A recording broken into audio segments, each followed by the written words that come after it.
So ayan mga katunay, no?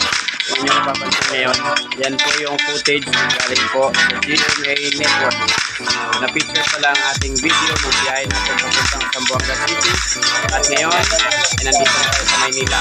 So maraming salamat GMA News and Public Affairs Digital Story. Ang story ng free will na siyang pinansagang scrap bicycle na umiikot sa buong Pilipinas para i-bandera ang proteksyon ng senior citizen. Then maraming salamat din sa mga karyente ko po, mga Tunding family. Maraming salamat po sa inyong lahat, sa inyo mga mainit na pagtanggap. So, hindi ko po ito makakalimutan ang taong 2023 at incumbent 2024. Thank you po. Hanggang sa ngayon, this is Del J. Tunding.